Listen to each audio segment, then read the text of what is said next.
Welcome to my YouTube channel Physics by Jismer. Today we will discuss about Lenz law. Lenz law क्या होता है आपके पास? The direction of induced EMF is such that it always opposes the change in magnetic flux. ठीक है, इसका क्या मतलब आपके पास?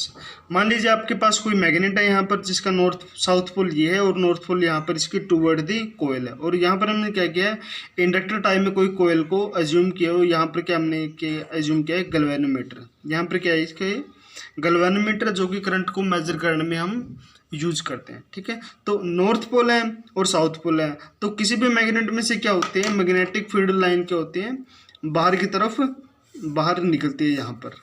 ठीक है, यहाँ से क्या होती है, बाहर निकलते हैं और अंदर से क्या होते हैं, वो साउथ पोल में क्या होती है, वो आके ख़त्म हो जाती है। मैग्नेटिक फील्ड लाइन यहाँ से बनती है आपके पास। ठीक है, जब मैग्नेटिक फील्ड लाइन को हम यहाँ पर रेस्ट में रखते हैं, जब इस मैग्नेट को हम यहाँ पर रेस्ट में रखते हैं, तो गैल्वेनोमीटर के अंदर कोई भी करंट प्रोड्यूस नहीं होता। ये यहाँ पर नीडल इसकी बिल्कुल रेस्ट पे है। यहाँ पर जैसे ही हम इसको यहाँ पर मूव करवाएंगे तो क्या होगा,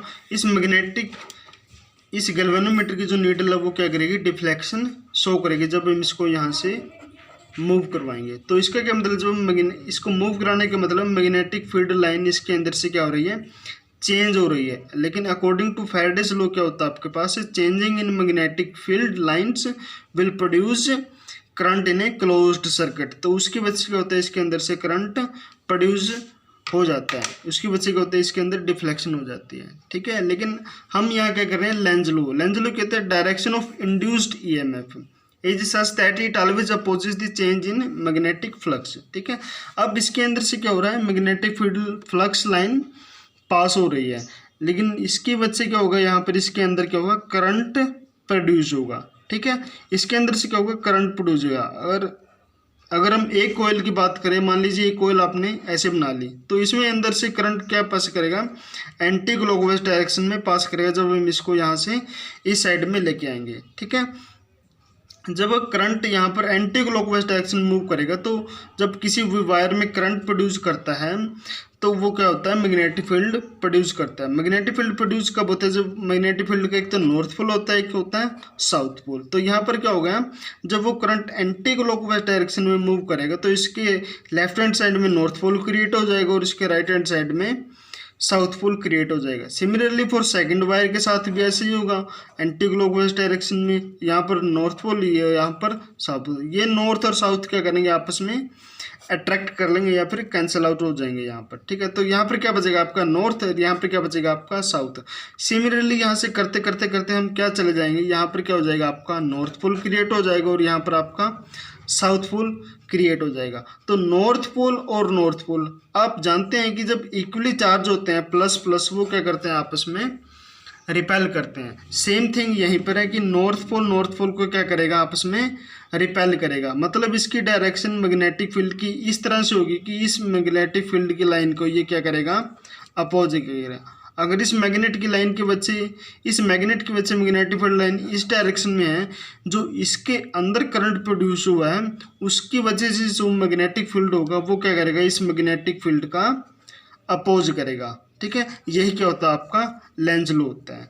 सिमिलरली क्या होता है, जब ये तो आपने इसके बिल्कुल पास में लेके गई, अब क्या किया, आपने इसको बिल्कुल दूर लेके गए, आपने इसको अवे लेके गया, अवे मतलब दूर लेके चले गए। अगेन क्या होगा, मैग्नेटिक फील्ड लाइन क्या होगी, कम पास होती हुई चली जाएंगी। ठीक है, अब क्या होगा, यहाँ पर ज़्यादा पास हो रही थी क्योंकि मैग्नेट को हम इसके पास लेकर आए थे, और यहाँ पर क्या होगा, आपका कम पास होगी मैग्नेट, क्योंकि हम यहाँ पर इसके क्या है, दूर लेके जा रहे हैं। अगर इसके यहाँ पर दूर लेके जा रहे हैं तो इसके अंदर क्या होगा, मैग्नेटिक फील्ड का करंट है वो डिक्रीज होगा, तो इसके अंदर क्या होगा, मैग्नेटिक फील्ड करंट की वजह से क्या होगा, प्रोड्यूस होगा इस वायर के अंदर। ठीक है, सिमिलरली अगेन हम यहाँ पर बनाते हैं, करंट यहाँ क्या हो रहा है, डिक्रीज हो रहा है। डिक्रीज मतलब क्या हो रहा है, यहाँ पर अब क्लॉकवाइज डायरेक्शन में क्या करेगा, ये मूव करेगा। ठीक है, जब करंट किसी भी डायरेक्शन में क्लॉकवाइज डायरेक्शन मूव करता है तो उसके लेफ्ट हैंड साइड में साउथ पोल क्रिएट हो जाता है और उसके राइट हैंड साइड में क्या हो जाता है, नॉर्थ पोल क्रिएट हो जाता है। सिमिलरली जब हम सेकंड वायर की बात करें, यहाँ पर हम सेकंड वायर ले लेते हैं, तो यहाँ पर क्या होगा, अगेन साउथ पोल और यहाँ पर क्या होगा, नॉर्थ पोल क्रिएट हो जाएगी। ये साउथ पोल और ये नॉर्थ पोल क्या होगा, आपस में कैंसिल हो जाएंगे, ठीक है। तो क्या बचेगा आपके पास, सिमिलरली करते करते यहाँ पर आपके पास क्या बचेगा, यहाँ पर क्या होगा, साउथ पोल क्रिएट हो जाएगा और यहाँ पर क्या होगा, नॉर्थ पोल क्रिएट हो जाएगा, ठीक है। तो जैसे ही हम इसको यहाँ से दूर लेके चले जाएं, मैग्नेटिक फील्ड लाइन इससे यहाँ से कम होती चली जाएगी, लेकिन क्या करेगा, इसके अंदर से मैग्नेटिक फील्ड लाइन इस तरह से एडजस्टमेंट हो गई कि ये तो मैग्नेटिक फील्ड यहाँ जा रही है और ये इसकी वजह से जो करंट, इस करंट की वजह से जो मैग्नेटिक फील्ड लाइन है वो इसकी बिल्कुल अपोजिट डायरेक्शन में होगी, ठीक है। तो यही हमने यहाँ पर लिखा था फर्स्ट में भी और यहाँ पर हमने इसको सेकंड में, किसी भी एग्जाम्पल से आप इसको समझते हैं। ये होता है आपका लेंज लॉ, ठीक है। अब आते हैं आपके law of conservation of energy. Okay, अब law of conservation of energy को लेंज लॉ में हम कैसे समझेंगे, जब आपका ये मैग्नेटिक फील्ड इसकी तरफ जा रहा था, इस वायर की तरफ, ठीक है, तो यहाँ से क्या हो रहा था, मैग्नेटिक फील्ड यहाँ पर क्या हो रहा था, इंक्रीज हो रहा था इस डायरेक्शन में, ठीक है। लेकिन इस डायरेक्शन, इस वायर में जो करंट प्रोड्यूस होगा उसकी वजह से जो मैग्नेटिक फील्ड होगा वो क्या करेगा, इसका अपोज करेगा, ठीक है। तो ये जब अपोज करेगा, ये क्या करेगा, पीछे जाने की कोशिश करेगा ये, लेकिन ये पीछे जाने की कोशिश करेगा तो, लेकिन क्या होगा, इसकी वजह से कुछ ना कुछ इसको वर्क करना पड़ेगा इसके अगेंस्ट, ठीक है। तो यही अगेंस्ट जो इसने इसके वर्क किया है, ये मैकेनिकल वर्क बोलते हैं इसको। तो यहाँ पर क्या होता है, आपका मैकेनिकल वर्क जो होता है,